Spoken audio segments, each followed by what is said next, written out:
안녕하십니까. 통통통TV 김박사입니다. 올해 종합부동산세가 고지되어 이슈가 되고 있네요. 국세청은 11월 24일 올해 종부세 고지 인원이 102만 6,600명, 세액은 8조 5,681억이라고 밝혔습니다. 작년 74만 명, 4조 2,600억보다 인원은 1.4배, 세액은 2배 증가되었네요. 올해 과세 대상자와 세액은 2005년 종부세 도입 이후 최대 규모라고 합니다.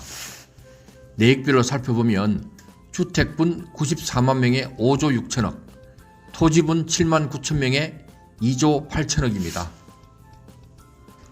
주택분 종부세는 서울 거주자가 48만 명으로 전체 고지자의 50.7%를 차지하고 있네요. 고지세액도 2조 7천억으로 48.9%입니다. 서울 종부세 대상자 1인당 평균 주택분 과세액은 578만원이라고 하니 그 금액이 만만치 않습니다. 서울은 작년보다 고지 인원이 1.2배, 세액이 2.3배가 늘어났네요. 주택의 재산세와 종부세는 6월 1일 보유 기준으로 개인이 보유한 전국 주택 합산 공시가격에서 기본 공제금액을 빼고 공정시장가액 비율을 곱한 과세 표준에 부과합니다.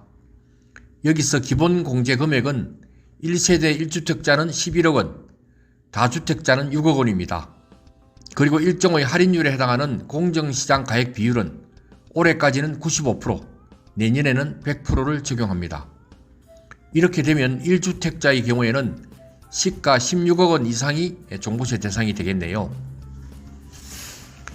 그런데 한국부동산원 기준으로 전국 아파트값은 올해 들어 11월 15일까지 12.5% 상승한 것으로 나타났습니다. 전년도 7.04% 대비해서도 큰 차이가 나네요. 또한 올해 공시가격 현실화율은 70.2%였는데 정부는 15억 원 이상 아파트는 2025년까지, 15억 원 미만에서 9억 원 이상은 2027년까지, 9억 미만은 2030년까지 시세의 90%까지 올리겠다는 방침이기 때문에 종부세와 재산세 부과 대상 및 세액이 더 늘어날 전망입니다. 재산세 가표가 올라가게 되면 지역가입 건강보험료도 높아지는데 공시가격이 30% 올라가면 평균 건강보험료가 13.4% 인상되는 것으로 나타났습니다. 그동안 건강보험료를 내지 않던 피부양자의 경우도 재산세 과세 표준이 9억 원을 초과하면 피부양자 자격을 잃고 건보료를 내야 할 수 있습니다. 피부양자 자격 상실 요건에는 과세 표준이 9억 원을 넘는 주택을 보유한 경우, 과세 표준 5억 4천에서 9억 원이면 연간 소득 1,000만 원을 초과한 경우 등입니다. 그러나 여기서 한 가지 더 짚고 넘어가야 할 부분이 바로 세부담 상한제입니다.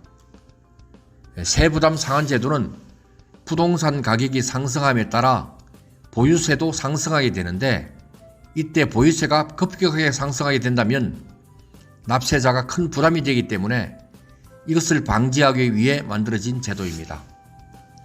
종부세의 세부담 상한은 일반 150%, 조정 대상 지역 2주택 이상이면 300%입니다. 그러면 예를 들어 조정 대상 지역 2주택자가 작년에 100만 원을 냈다면 세부담 상한 300%가 적용되어 올해는 최고 300만 원을 내야 되는데 그 이상이 나오는 경우가 있습니다. 왜 그럴까요? 그것은 해당 연도의 세부담 상한액을 계산할 때는 직전 연도의 세부담 상한 적용 전 보유세액이 기준이 되기 때문입니다. 즉 직전 연도의 총 세액은 세부담 상한 적용 전 재산세액과 종부세액 합산 금액입니다. 따라서 당해연도 종부세가 전년도에 납부한 세액보다 세부담 적용률을 초과하여 부과될 수 있음을 잘 알아야 합니다. 이상으로 최근 이슈가 되고 있는 종합부동산세를 알아보았는데요. 금년도에도 종부세 대상과 세액이 크게 늘어났지만 내년도에는 공시가격 인상, 공정시장가액 비율 인상, 세부담 상한 적용 등으로 인하여 더 늘어날 전망입니다. 여러가지로 부동산에 대한 관리에 관심을 가져야 하겠습니다. 이상 통통통TV 김박사였습니다. 구독과 좋아요 감사드립니다.